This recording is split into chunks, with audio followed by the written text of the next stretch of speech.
improving your podcast process is identifying all the things that need to be done and just write it in a chronological order. And then every single individual thing, think of a couple of ways you think that you could solve that problem, make that step easier and faster. So just to give you an example, I'm going to run through this real quick for you.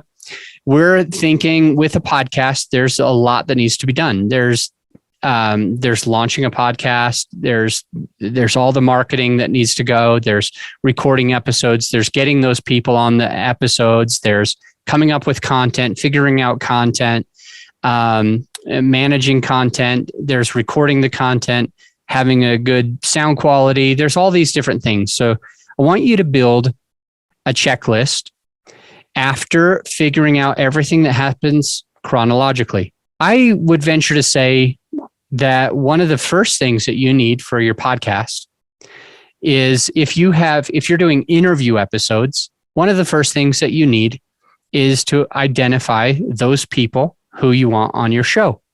Okay. That's one of the first things. So I like batching.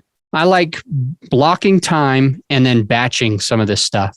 So instead of having to do a little bit of this each day or a little bit of this each week or whatever, I do a lot of it once a month, for example. I'll spend some time with outreach for different clients, and that helps my podcast process quite a bit.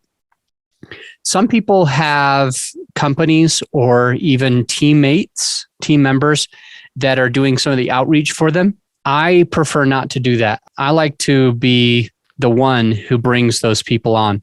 And the places where I go to find my podcast guests is usually things like Facebook groups with other podcasters, maybe even a meetup group if you've got one local. And the way that I do it is I go to the Facebook group because I can do it from my cell phone or from my computer.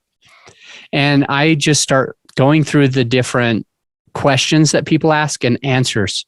So I start seeing what people are saying, how they're feeling, what they're thinking about. And it helps me get more content, and I can batch that content. I can write a whole bunch of different things that I want to teach on. Or I can start reaching out to some of the people that either ask the questions or gave the info or the value. And I'll say, hey, that's pretty valuable. I'd love to have you as a guest on my podcast. Could I feature you? And they always say yes.